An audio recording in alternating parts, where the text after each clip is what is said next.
እዛው የቁርአን ተአምራት ውስጥ ሆነን ዛሬ ግን ወደ ተጨባጩ ዓለማችን እንወርዳለን። ለምንድን ነው ብዙ ጊዜ በችግር በማጣት የተሰቃዩ ሰዎች ሩህሩህ ደግ ሰው የሆኑት? የሳይኮሎጂ ትምህርት እንደሚለው ህመም የተሞላበት ኤክስፒሪየንስ ውስጥ ያለፉ ሰዎች ስሜቶችንና በዙሪያቸው ያለውን ነገር ፊል የማድረግ ከፍተኛ ችሎታ ይኖራቸዋል። ከፍተኛ የኢሞሽናል ኢንተለጀንስ አላቸው። ይህ ደግሞ ቶሎ የሰዎችን ሁኔታ ተረድተው በእዝነት ሰዎችን እንዲንከባከቡ ያስችላቸዋል። እዚህ ጉዳይ ላይ ኢቨን ፈላስፎች ሲስማሙ እናያለን። የሰው ልጅ የመታነጽ ከፍተኛ ደረጃ ላይ ለመድረስ ህመምን ማስተናገድ አለበት ይላሉ። በተጨባጩ ዓለማችን ስንመለከት ባህሪው ቀለል የሚል የሚያዳምጥ ልብህ ላይ ደስታን የሚጭር ሰው ቢሃይንድ ደ ሲኑን ስታይ ክህደትን አስተናግደዋል ወይ ዙልምን አስተናግደዋል ወይ ማጣትን አስተናግደዋል። የቁርአንን አገላለጽ ተመልከት አዚዝ አልሐሰን ወለነብሉወነኩም ቢሸይእን ሚነል ኸውፊ ወልጁዕ ወነቅሲን ሚነል አምዋሊ ወልአንፉሲ ወሰመራት ወበሽር ሳቢሪን። በየሆነች ፍርሃት እንፈትናቸዋለን፣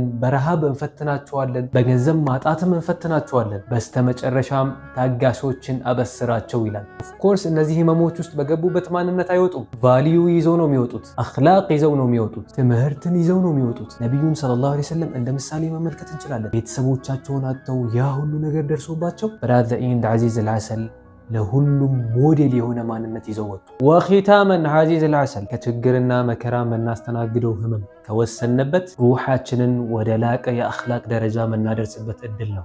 አዚዝ አልሐሰን ሸሪት ዘዳር አልኸይሪ ከፋኢሊ